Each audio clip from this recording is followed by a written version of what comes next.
I thought I just wanted to introduce or just mention a sort of concept really, something that I thought about or experienced lots of times, or experience rather than a concept.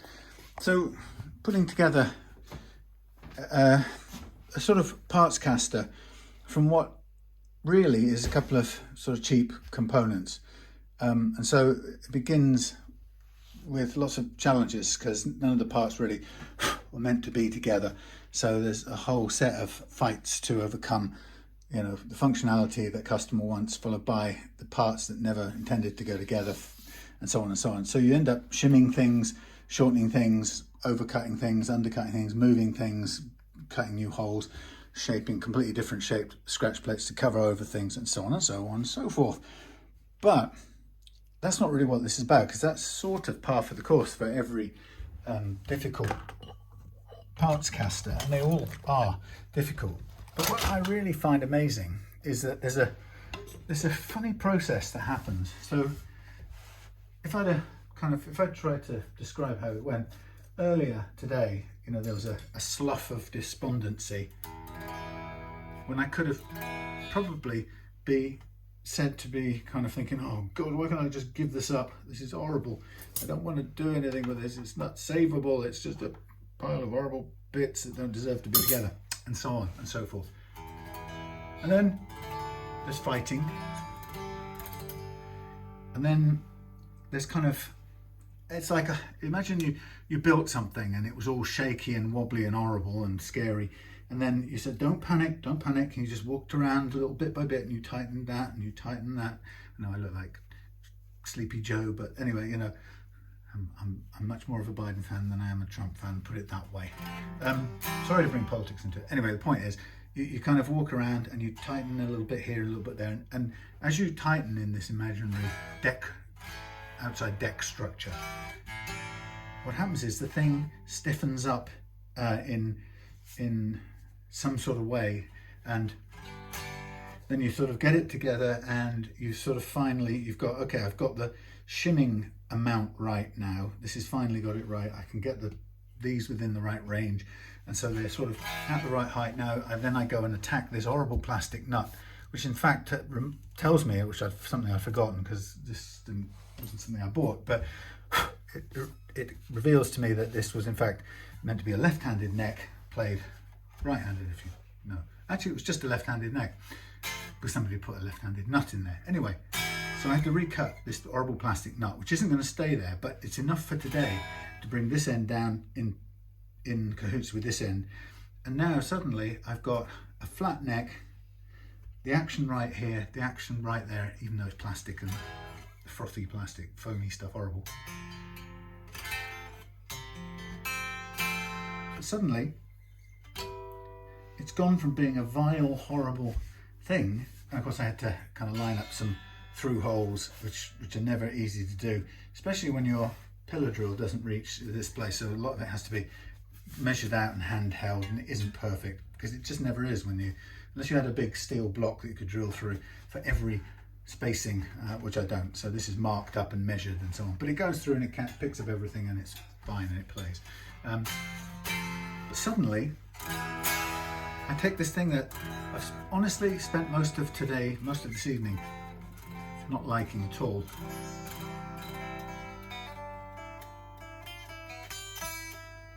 Now that obviously, you know, needs a bit of downward pressure, brake angle, but we'll put that in with a string tree. But suddenly, I like this. It suddenly lives. It's a thing. Yeah, and it's a moment that it suddenly becomes lovable, and it's just so strange that up to that point I could have easily just tossed it in the bin and given up on it.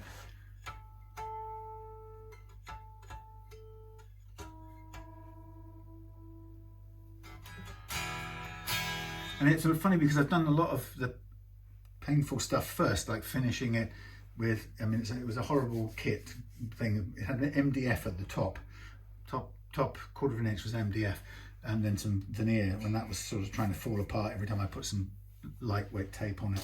So it was a fight all the way, but put sort of a fair bit of time in getting, getting the headstock heel flat, which it wasn't, getting it to fit, getting the design of the scratch plate so it would accommodate what else it had to do, and so on, and increase this here in order for it to fit a pickguard mounted set of electrics, which it wouldn't have done because this was a telly body of sorts. But now we've got here, and suddenly it feels like it's coming alive, and that's what's the most amazing about making guitars. And I think the thing, probably if anything, that I've learned over the years is don't judge the book while you're still printing it. Don't judge it. You can sort of get a sense of something. You can feel, this is gonna work. Actually, this is gonna work, and you can get that feeling. And sometimes, very rarely, you come across a situation where it just isn't going to work, and you just have to admit it. But now we've got to this stage with here, and I've softened the, off camera, earlier, softened the frets up because they were sharp and horrible. So I kind of don't mind the frets now. The headstock looks it's a bit gloopy, a bit CBS, but it's got Reloved on there, and it's got the name of the guitar, Annika. We've got a humbucker going in there, and then we've got single coil humbucker going in there, but it's in a different place. It has to all move, and then the wires have to come through because you can't put a plate on and feed things through holes unless you've got miles of wire, and then you can't fit it all in and stuff. So it's all an absolute pain in the backside. But at this point, that's sweet.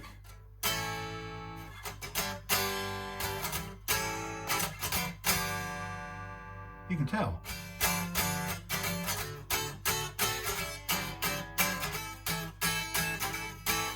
It's just lovely. It's all cheap parts, really. There's nothing of that much quality on there, budget or cheap. So, I like it. I've got a good feeling. And it's funny because the other thing I just noticed yesterday, good old friend of ours, customer of mine from a long time ago, came down and brought me some guitars, some to donate to Reloved Guitars and some to kind of refresh for him, because after some very difficult times over the last 4 years or so, which is the time since we last saw him, the guitars have sat in storage in various places while this person went through various kind of personal things. But so the guitars have come down to me, and the first thing I did is pick them up, and they feel dead. And of course my critical self goes, oh look, yes, they're dead because you set them up or built. Some of them are custom builds that I made from scratch. Oh look, they aren't pristine, or they don't feel luxury, or they don't feel fantastic. But what I realized is that all guitars that don't get played feel like that. There's something about a guitar that needs the warmth of human bodies touching it. It needs to touch the human body and be played. And so, like, I've got quite a few guitars hanging up downstairs on pegs at home, and they all get played a little bit. I play every one of them sometime in the week, and I kind of, not for any reason, but I just like all of them. So I pick them up and play them when I feel like a different mood for a different one. But because of that, they sort of stay mostly warm and alive.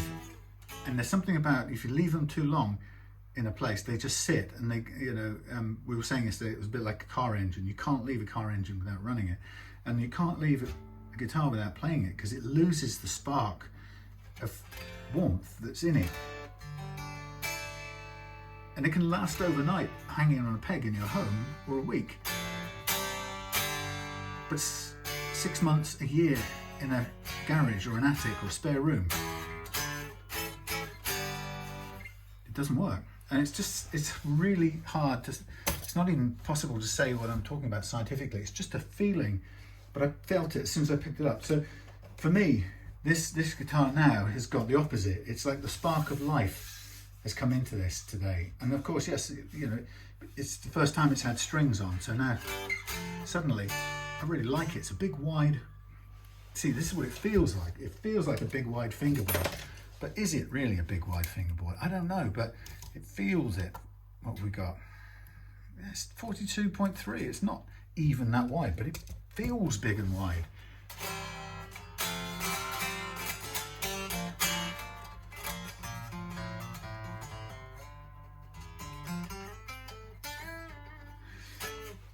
It feels great. I mean, I don't usually like bound necks, and this is a pretty so Chinese made thing, which I've sprayed over the top to put a sticker, a decal on, and I've sanded back the poly here to kind of make it less sticky. But you know, so none of this is great quality stuff, but it's now getting the warmth of being handled and enjoyed, and that warmth is just brilliant.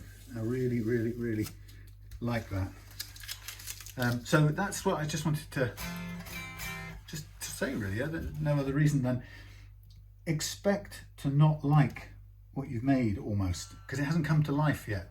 If you're making from scratch, and especially if you're making partscasters, which are usually, they're a bunch of bits that you didn't even get to choose, really, and then you've got to kind of bring them together.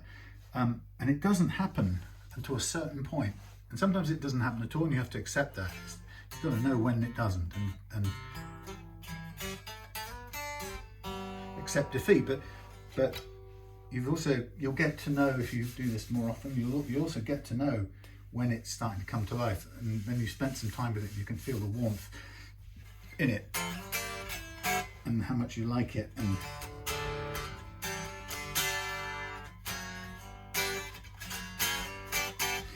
so I'm going to do the sort of precision leveling, take care of things like that. Got a really low action set, so I'll do that. And but just, yeah, that's all I wanted to really say, is when you're making partscasters, expect it to feel dead as you bring warmth of your hands and your attention to it, and then it warms up and it becomes something, and that's the point this has just got to. And it's about at least a day behind where I was hoping. It's taken a lot longer tonight to get it to there than I had intended, but actually I'm glad it's got there. I'll be happy going home now and getting something to eat, knowing I can come back to this. But I'll probably just do the fret leveling before I go. But there you go, that's all I wanted to say. Oh, and I'll tell you what I did want to say, and I haven't done this, I haven't prepared this, but I'm going to do a simple jokey thing while I'm here, because I don't do this ever. So hey, I want to introduce you to a product. If you've been following my videos for a long time, you'll know that I use what I call the banana method for leveling frets. Okay, and the banana method is a fantastic fret leveling method, which you've probably seen if you've watched my videos. Takes away it gives you maximum accuracy for minimum fret metal loss. Right, max accuracy, it might add, for minimum fret metal loss. And the secret is all in this maximum accuracy. And the reason why it's accurate, so accurate, is it's the only method, it's not my tool, it's just a tool that I put together. The method of leveling in this way is accurate because it levels with longitudinal compression at play. No other method does that. So I call it longitudinal compression at play. And that is the longitudinal compression of a guitar neck under string loading is what gives it its up and down, high and low frets, much more than any other thing. Basically, most guitar necks don't have that many naturally up and down, high or low frets. When you put them under load, they become bunched up. All right, and that's the important thing. And so the bunching, right, is what creates what we think of as high and low frets. And we think of them as frets that haven't been tapped in properly, or they've been hit in too hard or something. But actually, what really is happening is we are getting a thing like this. That's our overall curve of our neck, and we're getting lots of bunching of the frets, or bunching of the neck under compression. And what we get, of course, is we get a fret here, a fret there, a fret down there, a fret up there, a fret right up there, and so on, and so on, and so on. And that's how our fretboard ends up looking under load. It's taken me 10 years to learn that, but having learned it, what it now shows me is how this method is fantastic. And what I do have available is what I call the golden banana pack. And if you're interested in joining this fantastic club, the golden banana pack is a ready-to-go, ready-made U-channel truss rod converted to what I call the banana, which is a ready-to-go tunable leveling beam. And in the kit you get this prepped and flattened on a sanding block with everything ready to go, with the 3 little brass feet that you need to calibrate it, and with a set of 400 grit paper fitted, and 5 more sets for spare to last you 6 months or so. It comes with a hex key for adjusting it and a little rubber string spreader. So this kit, the golden banana kit, is available in 3 types, and the first one is, it's 80 quid plus P&P, and in the UK that's about 750, and that includes everything I've just said, plus access to group Zoom tech sessions on using the technique. And so you can have periodic dial-in. There's a regular Zoom session going on every couple of weeks, and you can dial into one of those and ask any questions on how to use it. That's the normal, the basic golden banana pack.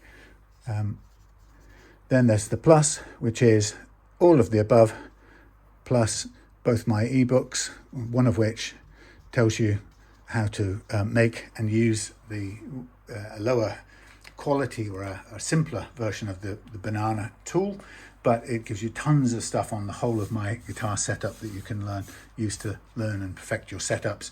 And that one is at, I believe it's 110 plus P&P.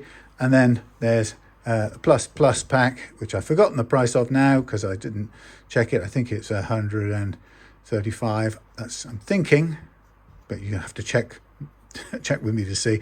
And that is all of the above, plus a ready to go bass banana as well. That's for your kind of guitar tech who wants the whole thing. So you get the guitar size one plus a bass size one. Anyway, I just wanted to make a little ad. I'm going to do a much more exciting short video ad that's scripted, so I don't waffle on, but it's hard to explain what the kind of wonderful benefits of this system is without going into some detail. But what's great is you get the tool, and you also get to access to me and other Golden Banana Pack members who are also around the world in different places leveling with this method. So sharing technique and expertise. And it's a good time to join because after 10 years of using it, I've proved that it works. It works fantastically well. And it's given me a whole new insight into what's happening with guitar necks and why we experience what we think are called high and low frets, when really they are, if you like, the topography of the average neck under compression, and that no other fret leveling system really deals with that. Possibly the Plex system, but the people who use it don't really get what it's telling them about the neck as well, because it's you press the buttons and go most of the time. But this, for people who want to really understand and enjoy making necks play really, really well, without going into hundreds of thousands of pounds of high-tech equipment, the Golden Banana method is a fantastic way to go. And I've been using it successfully for 10 years, and I'm not going backwards to any other method. So that's the way it still is for me, and that's out of choice. So I'm kind of putting my own money where my mouth is. Okay, see you soon. Oh, and how do you buy the damn thing? Whichever pack you're interested in, the basic one or the plus or the plus, just get in touch with me via a comment on YouTube. Find me at the Reloved Guitars Facebook page. Just search Facebook for Reloved Guitars, or samdeeks@gmail.com, and that's somewhere in my YouTube details if you want to email me. So there you go. Quick goodbye on a rainy Sunday night, but thanks for listening to my little promotion. I don't do it very often.